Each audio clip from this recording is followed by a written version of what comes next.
En el vídeo 7 de la unidad 1 voy a hablarte sobre las acciones en la edificación. Las acciones en la edificación tienen una norma que hay que seguir. Esta norma es el código técnico de la edificación. Dentro de este código hay muchos documentos que se desarrollan y uno de ellos es el documento básico SEAE de seguridad estructural en las acciones en la edificación.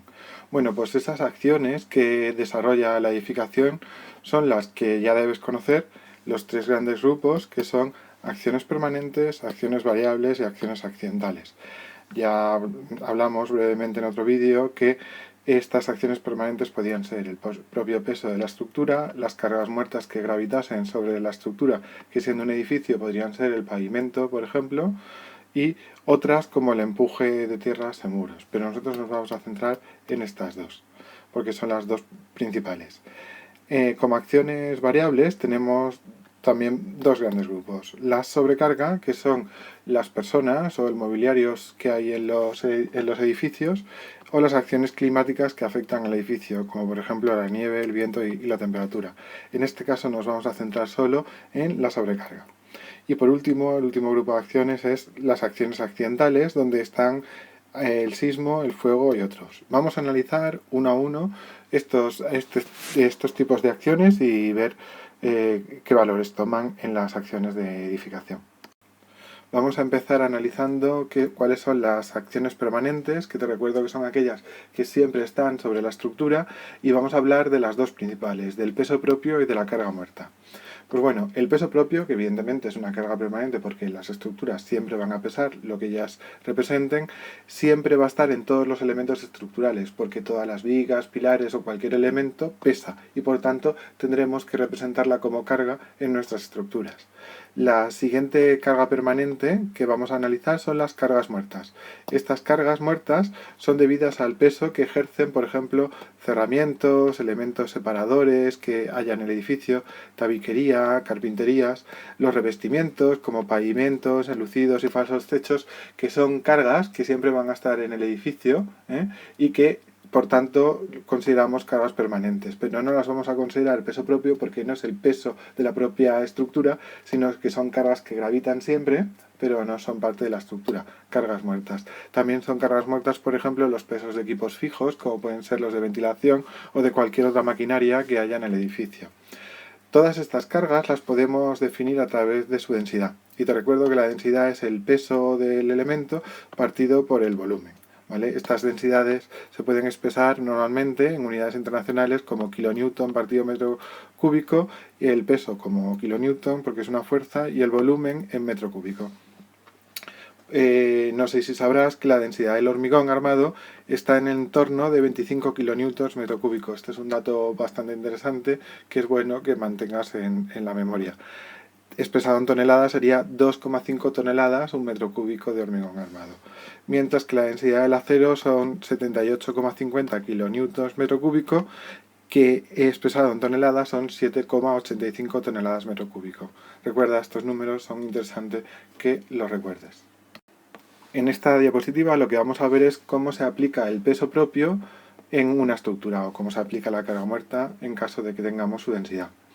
El peso propio está aplicado en todos los puntos de la estructura porque todos los puntos pesan y por tanto en todos los puntos vamos a aplicar una carga continua a través de toda la barra que representará a esa fuerza. Vamos a hacer algo así. Vamos a poner, imagínate que esta es la viga, pues vamos a poner una viga tal que esta. Estos son los apoyitos que podría tener y vamos a representar aquí las cargas del peso propio como una carga continua extendida de lado a lado de la viga porque todas y cada una de las partes de la viga pesarán, o del elemento que sea. Yo he pintado una viga, pues podría ser el pilar o lo que fuese. Vale, pues habíamos dicho que la densidad era el peso partido por el volumen y el volumen lo podríamos expresar como la sección que tenga la viga por la longitud. La sección pues podría ser, por ejemplo, una sección rectangular, ¿vale? Este sería el centro de gravedad, que es lo que representa cada una de las líneas de la directriz. Cada una de esas líneas, recuerda que cada una de estos puntitos de aquí está representando a una sección como esa. Vale, pues si nosotros llamásemos como ves abajo, llamásemos P minúscula al valor que observas aquí, ¿vale? A este valor le llamamos P minúscula, que es al peso partido por la longitud, podríamos expresar entonces, fijándonos en esta fórmula, podríamos decir que P partido por L es P minúscula y lo podríamos expresar esto como P minúscula partido por S, porque hemos sustituido P partido por L por la P minúscula.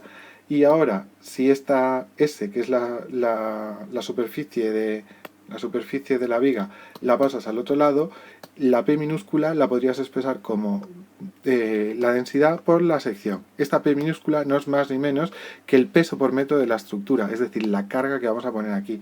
Aquí nosotros lo que vamos a poner es P, que toma un valor de kilonewtons metro. Esta P minúscula, que podríamos expresar como la densidad por la sección que tenga, es el peso por metro de estructura, expresado normalmente en kilonewtons metro, siendo S la superficie expresada en metros cuadrados. Vamos a ver esto más claramente aplicado a unos ejemplos. Vamos a aplicar el peso propio a una viga de hormigón, ¿vale? Voy a hacerlo. Esta viga de hormigón es esta que ves aquí. Se trata de una viga que tiene una luz de 5 metros y se encuentra bien apoyada. Recuerda que algo como eso se representaría tal y como ves a continuación. Se representaría por un apoyo en este extremo y otro apoyo en el otro extremo, como el que estoy dibujando. Vale, pues imagina que esta viga tiene una sección como la que ves aquí, una sección rectangular de valor 25 centímetros de ancho por 35 de canto. La altura le llamamos canto. Según lo visto anteriormente, la carga del peso propio debe ser una carga extendida que va desde el principio de la viga hasta el final. Recuerda que puedes poner unas montañitas en vez de las flechas. Y esa carga toma un valor P minúscula. Esa P minúscula dijimos que era igual a la densidad por la sección. Si esta viga que estamos calculando es una viga de hormigón, como dice aquí, ya sabes, ¿recuerdas que te dije que era bueno que memorizases unos valores de densidad? Pues ya sabes que esa densidad del hormigón es igual a 25 kilonewtons metro cúbico. Ahora lo que nos faltaría saber es cuál es la sección de nuestra viga. Esta viga era 35 de canto, 20 centímetros de ancho. Para calcular esa sección lo que voy a hacer es expresarlo en metros, ya que tengo la densidad también en metros. Esto ten cuidado, porque tengo la sección en centímetros y la densidad en metros, entonces voy a pasar estos centímetros a metros para calcular la sección. De manera que la sección será lado por lado, el primero de los lados será 0,25, que son 25 centímetros expresado en metros. Ahora lo multiplico por 0,35, que es el otro lado, que es el canto, que también lo he expresado en metros, y eso me da como resultado, expresado en metros cuadrados, 0,0875 metros cuadrados. Perdón. Si ahora sustituyo la fórmula superior, tendré que 25 kilonewtons metro cúbico multiplicado por 0,0875 metros cuadrados me da como resultado una carga de 2,19, voy a poner aquí las unidades, kilonewtons por metro. Y esa es la carga que debo representar aquí, 2,19 kilonewtons por metro. Aquí lo ves mejor dibujado. Será una carga extendida en toda la viga, de lado a lado. Será una carga continua porque es el peso propio y tendrá un valor de 2,19 kilonewtons metro extendida en toda la luz. Y recuerda que la hemos obtenido multiplicando la densidad por la superficie. Vamos ahora a ver otro ejemplo, un segundo ejemplo, pero esta vez de un caso de una viga de acero. Supón que tienes una viga como la que ves aquí y que está formada por 3 vanos, 1, 2 y 3 vanos de 5 metros. Esa viga tiene esta sección, es una sección en I, que en realidad se llama IP 360, esto es porque tiene un canto total de 360 milímetros, y esta sección en forma de I, pues está en la viga. Vamos a representarla, ya sabes que vamos a representarla así como una viga de 3 vanos apoyada en esos apoyos, y vamos a calcular cuál sería el peso propio de esta viga y cómo se aplicaría esa carga de peso propio a la viga. Por ser el peso propio está aplicada en toda la viga, está de lado a lado de la viga, como ves aquí, y vamos a comprobar que de verdad toma este valor. Vamos a ver, recuerdas que habíamos dicho antes que el peso lo podríamos calcular como P minúscula, donde P minúscula era la densidad por la sección. Vamos a ver qué datos nos da el ejercicio. Nos decía que supusiésemos que debemos aplicar la carga debida al peso propio en una viga de 3 vanos, esta que habíamos hablado, y con una sección metálica como la del IPE que vemos aquí. Y que esa sección tiene un área de 72,7 centímetros cuadrados, esta que vemos aquí. ¿Que cuál sería el peso propio de la viga? Pues mirad, en este caso no hay que calcular nada, porque nos dicen directamente la sección, nos la dicen expresada en centímetros cuadrados. Antes te dije que la densidad del acero la debías recordar, y esa densidad del acero era igual a 78,50, ¿vale? 78,50 kilonewtons el metro cúbico. La sección nos dicen que es igual a 72,7 centímetros al cuadrado. Como puedes ver, tengo la densidad en metros cúbicos y la sección en centímetros al cuadrado. Así que voy a pasar esa sección de centímetros cuadrados a metros cuadrados. Para eso, lo que tengo que hacer es dividir entre 10.000, porque desde centímetro a metro hay 100, que al cuadrado son 10.000. Entonces dividimos entre 10.000. 1, 2, 3 y 4 ceros, 10.000, que son los centímetros cuadrados que hay en un metro cuadrado. Estos centímetros cuadrados y estos se nos irán y nos quedará 0,00727 metros cuadrados, que es la sección del IPE expresada en metros cuadrados. Ahora ya puedo sustituir aquí arriba y me saldrá que la densidad, que era 78,50 kilonewtons partido metro cúbico, multiplicado por la sección, que es 0,00727 metros cuadrados, da un valor final del peso de, operando, 0,571 kilonewtons metro, porque estos metros cuadrados y estos metros cúbicos iría y me quedaría solo un metro.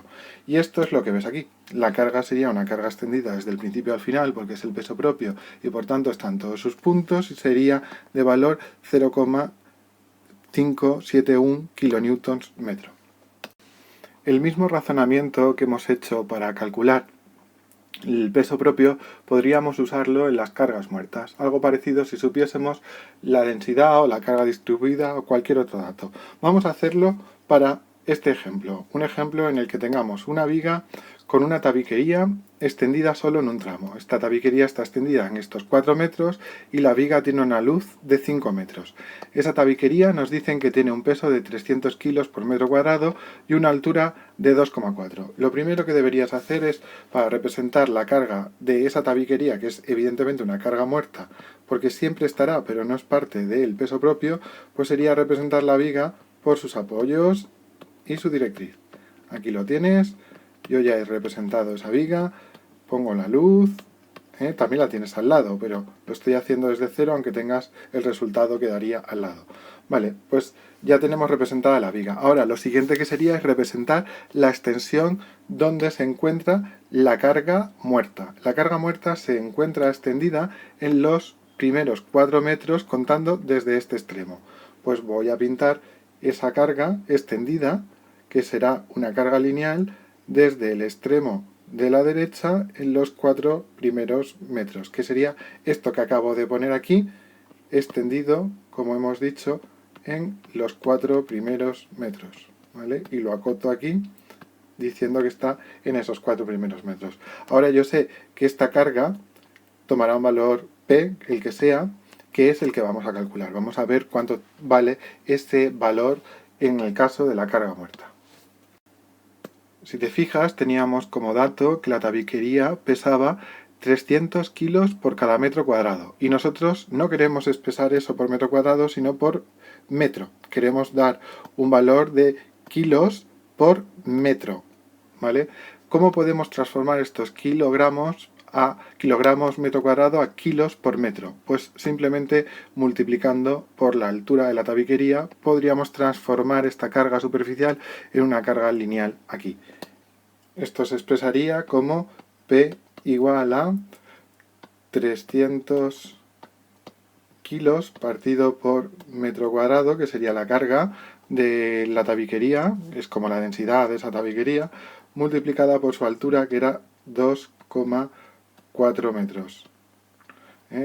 Este metro y este metro se irían y operando me daría esto 720 kilogramos partido por metro. Y ya tenemos el valor de la carga que tendríamos que poner. Esa carga era de 720 kilos por cada metro de tabiquería. De manera que lo puedes ver aquí, mejor dibujado. La carga sería una carga extendida en los primeros 4 metros desde la derecha y que tomaría un valor de 720 kilos por metro. Vamos a continuar con otro ejemplo de aplicación de la carga muerta. En este caso vamos a pensar que aquí tenemos una viga que recibe un tramo de una cubierta. Esta viga, las vigas de cubierta que cargan con la cubierta se llaman correas, pues esta viga recibe este tramo que ves aquí de carga de la cubierta. Esa carga será una carga muerta, porque no es parte de la viga, y es un peso que siempre va a estar. Entonces vamos a suponer como dato que esa carga toma un valor de 1,8 kilonewtons por metro cuadrado. Esta carga es una carga extendida, como puedes ver en una superficie, y nosotros lo que tenemos es un elemento viga que se podría representar así, se podría representar por esto que ves ahora, una viga apoyada aquí en este extremo y apoyada en el otro extremo, tal y como vemos. Sería una viga que va desde el principio, desde este principio, ahí estaría un apoyo y ahí el otro apoyo, y soportaría esto de aquí.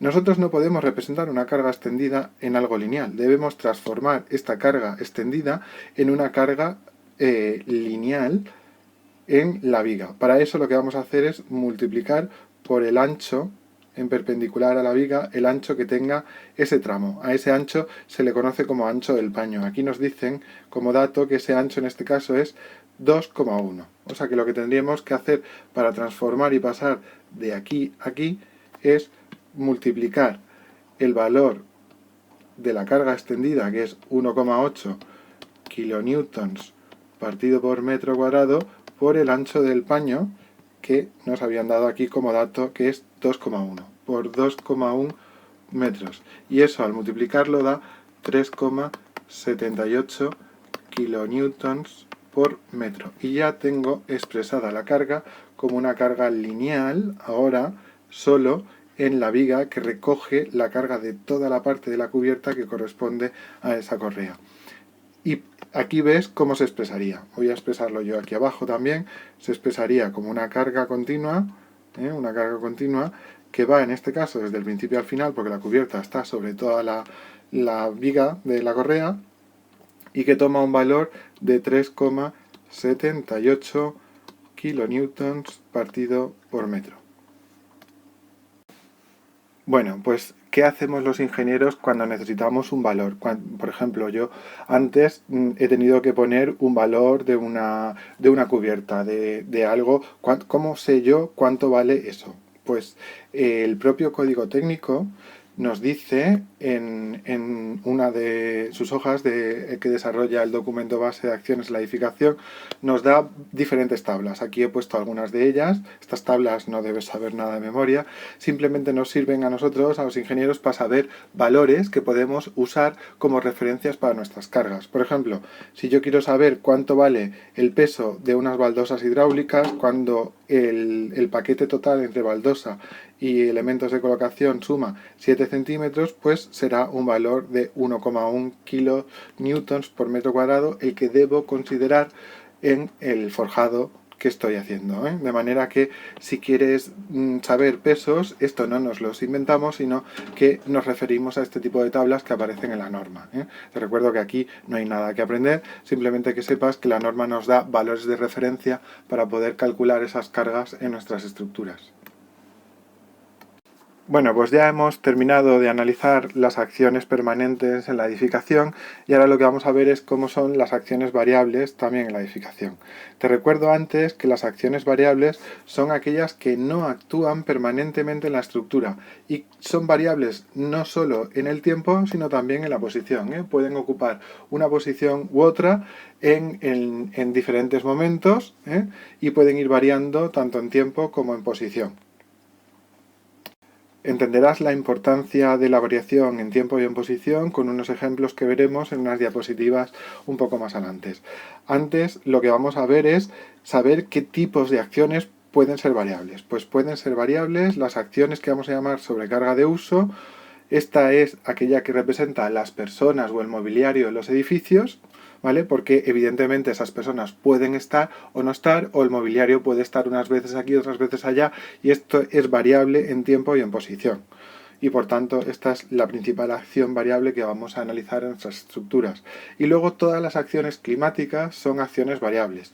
El viento, la temperatura, la nieve sobre los edificios provocan unas acciones que hemos de que contar en nuestro cálculo. Y esas acciones evidentemente cambian, porque no siempre el viento sopla igual, o hace la misma temperatura, o ha caído nieve, o incluso hay zonas donde nunca nieva, ¿vale? Nosotros solo vamos a analizar el caso de las sobrecargas de uso, porque las acciones climáticas son bastante difíciles de aplicar, ¿eh? Si tienes interés puedes verlas en el código técnico, pero esto mejor dejárselo para los ingenieros calculistas. Bueno, como te había dicho, vamos a centrarnos en la sobrecarga, vamos a ver un poco mejor cuál es la definición de esa sobrecarga y de cómo se aplica esa sobrecarga en nuestras estructuras. Bueno, pues ya te dije anteriormente que la sobrecarga se trata de una acción variable que representa el peso de todo lo que puede gravitar sobre el edificio por razón de su uso. Es decir, personas, mobiliario y otras cosas que graviten sobre la estructura, y que sean solo por uso. No son, por ejemplo, el pavimento. El pavimento siempre va a estar allí y por tanto será una carga permanente y no una carga variable. Estas acciones son variables tanto en tiempo como en posición. La sobrecarga de uso se aplica en las barras en las que se localice y puede estar en unas sí y en otras no. Ahora lo veremos. Puede representarse por una carga superficial o por cargas lineales o puntuales, dependiendo de cómo se distribuya esa carga sobre la estructura. Voy a ponerte un ejemplo de cómo se puede distribuir una carga debida a la sobrecarga en una estructura que tenga, de una viga que tenga dos vanos. Voy a pintar la viga, supongo que la viga es esta que pinto aquí, aquí le pongo un apoyo, le pongo otro apoyo aquí y voy a poner un tercer apoyo aquí. Ya tengo una viga que tiene tres vanos, tengo,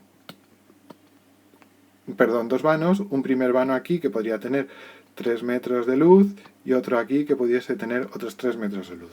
Cuando yo me refiero aquí a que la sobrecarga se aplica en las estructuras, en las barras que se localice, se aplica en unas sí y en otras no, me estoy refiriendo a que esa carga se puede haber aplicado, como es variable en el tiempo, puede haber sido aplicada aquí, en este vano, pero no en este. Esta podría ser una situación. Voy a volver a pintar la misma viga, ¿vale? Imagínate que es la misma viga de antes, ¿vale? Con las mismas luces, 3 metros. Esa carga podría haber sido pintada en vez de en el primer vano, en el segundo vano. Es decir, las personas se podrían haber colocado solo en el primer tramo de viga o podrían haberse colocado en el segundo tramo de viga. Otra situación posible que podría haber pasado es que las personas se hubiesen posicionado en los dos vanos, es decir, se hubiesen posicionado tanto en esta zona de la viga como en esta zona de la viga. O incluso otra situación que podría haber pasado es que las personas, vuelvo a pintar la viga, no se hubiesen colocado en ninguna de las vanos de la viga, tal y como representa esta viga última que he puesto. No he puesto ni sobrecarga aquí ni sobrecarga aquí porque he considerado que no se posiciona en ningún punto de la viga esa gente. Aquí puedes ver la explicación de que a veces la sobrecarga puede estar en un sitio y otras veces en otro, o incluso no estar en ninguno, ¿eh? En un caso de una viga de 2 vanos, la sobrecarga podría estar en el primer vano solo, la gente se podría haber concentrado solo en este tramo de viga, o se podía haber concentrado en este tramo de viga, o se podía haber concentrado en los dos tramos de viga, o incluso en ninguno de los dos. Esto, como veremos adelante, tiene mucha importancia, el cambio posible de las acciones variables. Este cambio no puede darse en las acciones permanentes porque las acciones permanentes siempre están, el peso propio siempre va a estar y por tanto va a estar en todos los sitios, ¿eh? En todo caso, la carga muerta podría estar o no estar, pero siempre sabremos en qué vano va a estar o no va a estar, ¿vale? Mientras que la sobrecarga puede ocupar todas estas situaciones porque la gente, según le convenga, puede estar en un sitio o en otro. Y estas situaciones son muy importantes para las estructuras, como veremos a continuación. En esta diapositiva voy a explicarte el por qué es importante cambiar la sobrecarga de un sitio a otro, cambiándolas de vano, por qué las personas se pueden posicionar en un sitio o en otro, o el mobiliario, y por qué eso supone diferencia en la estructura y en el cálculo estructural, y por qué los ingenieros nos interesa analizar cada una de esas situaciones. Bueno, pues lo que vamos a hacer los ingenieros es calcular diferentes hipótesis con la sobrecarga. Vamos a ir posicionando la sobrecarga, por ejemplo, en una viga como la que ves aquí, que es una viga con un vano aquí y otro vano aquí en voladizo. La viga está aquí apoyada y sin embargo aquí vuela. Bueno, pues los ingenieros en una situación así nos plantaremos 3 casos de carga de la sobrecarga. Primero, situar la sobrecarga en el primer vano, la gente y el mobiliario solo puesta aquí, o la gente del mobiliario puesta en el vano del voladizo, o la gente puesta en los dos vanos. Y ahora vamos a explicar, en estas figuras de aquí, vamos a explicar qué es lo que le ocurre a la estructura cuando posiciono la carga aquí, aquí o en los dos. Vamos a ver, si solo posicionase la sobrecarga, es decir, las personas y el mobiliario, en la primera parte de la estructura, en el primer vano, pero no en el segundo, al estar apoyado en estos dos puntos y no tener un apoyo aquí y estar libre, lo que le ocurriría a la viga es que se deformaría, como ves. Esta viga se deformaría hacia abajo aquí y la parte de arriba se hundiría, se levantaría para arriba. Esto lo puedes comprobar tú mismo apoyando una regla, algo muy flexible, y poniendo una carga en el medio verás que la parte entre apoyos desciende y la parte del voladizo sube. Vale, pues ahora lo que vamos a hacer es analizar la segunda situación en la que teníamos la carga posicionada en el voladizo, entre este apoyo, y recuerda que aquí no hay nada. Si posicionamos ahí una carga y tenemos apoyado aquí y aquí, lo que pasará es que el voladizo bajará y la parte interior subirá, de manera que la deformación de la viga generará esta forma. Ya empezamos a ver que hacen cosas diferentes las cargas según donde las posicionemos.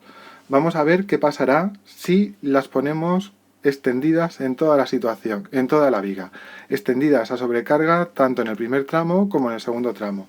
En este caso lo que pasará es algo similar a esto, lo que pasará es que descenderá entre apoyos en el primer vano y en el siguiente vano podría levantarse un poquito, como ves aquí. Para esto habría que hacer un cálculo más exacto para ver cuánto se deformaría. La cuestión es que como en esta ha bajado y en esta ha subido y esta de aquí es la suma de esta más esta, sé que esta deformación de aquí debe ser esta menos esta, y por eso sé que es menos aquí. Y la deformación que sufre aquí será esta menos esta, y por eso sé que es menor esto de aquí. Bueno, pues ahora que tengo estas 3 situaciones, es fácil entender que los ingenieros, cuando lo que buscamos es saber dónde en el primer vano, en este primer vano, dónde se produce el descenso más grande, es decir, la flecha más grande, si analizas esta situación y esta situación, verás que la más grande en el primer vano se produce cuando la carga está solo en el vano central. Porque fíjate que cuando la pongo en este vano incluso sube, no baja la estructura, sino lo que hace es subir. Y cuando la pongo las dos, curiosamente el descenso en el primer vano es menor que esto. O sea, poner solo la carga en el primer vano da un descenso mayor en la viga que ponerlo en las dos. Esto es lo que nos interesa a los ingenieros, ver estas situaciones. Por ejemplo, si lo que analizo y quiero saber es cuál es el ascenso o el descenso que sufre esta viga, podría ver que si solo la posiciono la carga en el primer tramo asciende este punto hasta aquí. Sin embargo, si la pongo hasta aquí, desciende este punto hasta aquí. Y la suma de ambos será esta menos esta, este valor. Es decir, que si yo lo que busco es la flecha más alta, cuánto desciende más, pues será este el valor que desciende más. Si lo que busco es cuánto asciende, pues será esta. Pues igual que te he hablado de deformaciones, podríamos hablar de esfuerzos. Dentro de poco hablaremos de esfuerzos y de cuánto se estira y de cuánto se comprime la viga, pues cada una de estas situaciones hacen que la viga se estire, se comprima, gira, se corte, eso se llaman esfuerzos, de una manera diferente. Y por eso a los ingenieros nos interesa analizar diferentes situaciones de la sobrecarga en cada caso. Al igual que en el caso de las cargas permanentes, el código técnico nos da unas tablas en las cuales podemos ver el valor de las cargas que hay que aplicar a cada zona en función del edificio donde esté y de las cargas y de la consideración y de la subcategoría que tenga ese edificio. Por ejemplo, en una vivienda residencial normal, en la vivienda y en todas sus habitaciones habrá que considerar como carga de la sobrecarga, como personas y mobiliario, pues 2 kilonewtons por metro cuadrado. Estos son 200 kilos por metro cuadrado de personas y mobiliario. Sin embargo, si es un trastero donde acumulamos más cosas, pues lo que dice la norma es que consideremos 3 kilonewtons por metro cuadrado. Estos son 300 kilos por metro cuadrado. Esta tabla, como antes, no hay nada que saber. Simplemente los ingenieros la usamos a nivel de consulta para saber qué cargas debemos poner en nuestras estructuras. Ahora que ya sabes un poquito sobre las cargas permanentes y las cargas variables en los edificios, lo que vamos a hacer es ver un caso de cargas permanentes y sobrecargas, de cómo se aplica eso a un caso de edificación. En este caso lo que nos piden es analizar las cargas permanentes y las sobrecargas de uso de un forjado. Este es el forjado, este elemento que ves aquí representa el forjado, el suelo sobre el que pisamos, que este forjado está formado por una viga que ves aquí, otra viga que es este elemento que ves aquí, otra viga que ves aquí y una cuarta viga que ves aquí. Este símbolo que ves aquí, estos símbolos, lo que representan son el forjado que forja entre viga y viga, entre esta viga y viga. Aquí de nuevo vuelve a aparecer el símbolo que forja entre esta viga y esta viga, y aquí de nuevo ves este símbolo que forja entre esta viga y esta viga. Aquí lo que ves son unos circulitos, ¿los ves esos circulitos son pilares. Entonces esta viga de aquí y cualquiera de las superiores está apoyada en estos pilares y la luz entre esos pilares dice que son 4, 6, otra vez 6 y 4. Podríamos representar esa viga, la podríamos representar aquí en un poquito más pequeña, como sigue. Voy a pintar ahora, estoy pintando los apoyos y luego voy a acotar las luces. Bien. Voy a acotar ahora las luces. Aquí esto sería 4 metros, 6 metros, otra vez 6 metros y 4 metros. Y lo que vamos a ver es cómo se distribuyen las cargas en cada una de esas vigas. Vamos a centrarnos en esta viga central. Vamos a centrarnos y vamos a ver cómo se distribuyen las cargas en esa viga debido a el peso del forjado, las cargas muertas y la sobrecarga de uso. Nos dicen en este cuadro de cargas que el peso del forjado, incluyendo las vigas, es de 3,6 kilonewtons por metro cuadrado. Nos dicen también que la carga muerta es 1,5 kilonewtons por metro cuadrado. Y también nos dicen que la sobrecarga de uso es de 3 kilonewtons por metro cuadrado. Yo aquí puedo representar cargas lineales. Estos son cargas superficiales. Recuerda que cuando haya cargas superficiales, como hicimos en el ejemplo anterior, hay que transformar la carga superficial a una carga lineal. Y para hacer eso hay que multiplicar por lo que he llamado ancho del paño. Si esta era la viga que analizábamos, el ancho del paño será la mitad de la luz que hay entre apoyos y la mitad de este lado. Es decir, lo que vamos a analizar es esta situación. Vamos a analizar todo aquello que se encuentra a mitad de forjado hacia abajo y a mitad de forjado hacia arriba. Toda la parte pintada en azul es la que nos interesa. Y para eso necesitamos saber este ancho, el ancho del paño. Aquí sabes que, porque lo pone, que mide 4,5. Ahora vamos a ver de dónde ha salido ese 4,5. Ese 4,5 ha salido de que Para cada viga le vamos a asignar la mitad de su ancho. Si te fijas aquí, la distancia entre pórtico y pórtico, aquí dice que es 4,5, entre este y este vuelve a ser 4,5 y entre este y este vuelve a ser 4,5. Pues si la carga que se distribuye en esta viga es la mitad de este pórtico, esta mitad, esta que estoy marcando aquí, toma por tanto un valor la voy a escribir aquí, de la mitad de 4,5, es decir, de 2,25. Y de igual manera, esta mitad de forjado toma un valor de 2,25. Pues 2,25 más 2,25 suman un total de 4,5 y este es el valor que ves aquí. El valor del ancho del paño será 4,5 metros. O sea que lo que nosotros vamos a hacer para poder calcular las cargas, estas cargas superficiales extendidas en toda esta superficie, transformarlas en una carga lineal en la viga, es coger estos valores y multiplicarlos por el ancho del paño para poder distribuir las cargas en la viga. Vamos a verlo en las siguientes imágenes. Nos centramos primero en las cargas permanentes. Te recuerdo que el peso propio nos dijeron que era 3,6 kN por metro cuadrado. 3,6 kN por metro cuadrado. Ese valor, para transformarlo en una carga lineal, lo debemos multiplicar por el ancho del paño que vimos que era 4,5. Pues 3,6 kN metro cuadrado multiplicado por 4 metros y medio de ancho del paño da 16,20 kN. Por ser el peso propio una carga que está en todo momento y en todo punto de la viga, va a estar desde aquí hasta aquí al final, ¿vale? Y ahora veremos, aquí lo tengo, el peso propio ha tomado un valor de 16,20, que es el valor del peso propio. La carga muerta también va a estar, que la carga muerta es el peso del pavimento sobre el forjado, también va a estar desde el principio hasta el final de nuestra viga. Y vamos a ver que, como nos dicen que toma un valor de 1,5 kN por metro cuadrado, lo hemos de transformar a una carga lineal.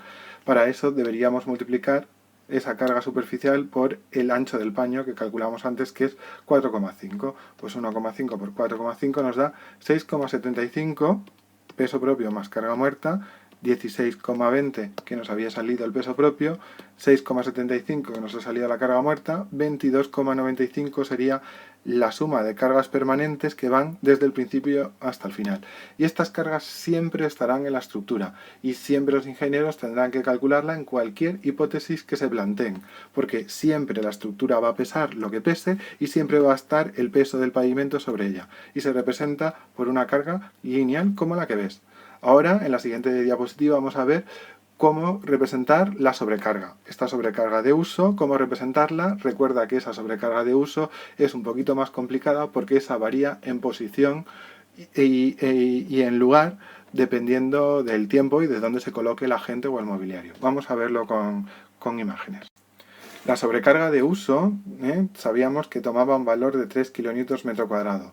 Para aplicarla sobre la viga, como esta es un valor superficial, la debemos multiplicar por el ancho del paño, que dijimos que era 4,5 metros, y de esa manera obtenemos que la carga lineal que podemos aplicar de sobrecarga de uso es 13,50 kN metro. Ahora bien, esta carga, por ser una sobrecarga de uso, puede estar en este vano, puede estar en este, puede estar en este, puede estar en este, o puede estar en combinaciones de vanos. Por tanto, puede haber muchísimas hipótesis de carga debida a la sobrecarga de uso. Vamos a ver en esta imagen 4 posibilidades. Que esa sobrecarga de 13,50 kN esté en el primer vano.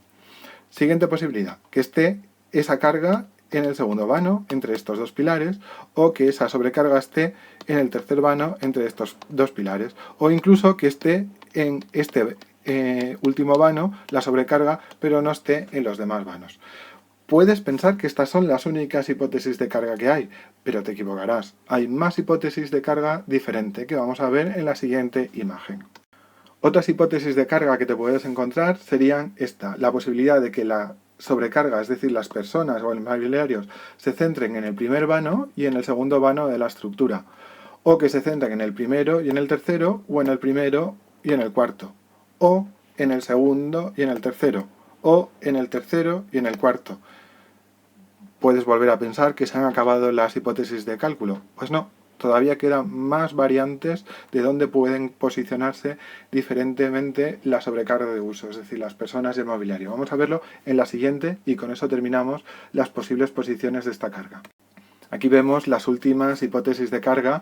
La siguiente que cabría esperar es que esté en el tercer vano o en el cuarto, o que esté en el primero, en el segundo y en el tercero, pero no en el cuarto, o que esté en el primero, en el segundo y en el cuarto, o que esté en el primero, en el tercero y en el cuarto, o que esté en los tres últimos y no en el primero, o la última sería que la sobrecarga se sitúe en todos los vanos. Pues bueno, los ingenieros lo que tenemos que hacer es siempre considerar la carga permanente, aquella que calculamos de peso propio más carga muerta, extendida de lado a lado, porque esa está siempre y en todos los puntos. Y luego, en cuanto a la sobrecarga, calcular un montón de hipótesis diferentes que sumaremos a la hipótesis de peso permanente. Fíjate, en este caso han salido un total de 15 diferentes hipótesis de la sobrecarga de uso que deberemos sumar a la de peso propio y carga muerta, que esa siempre va a estar porque esa es una carga permanente.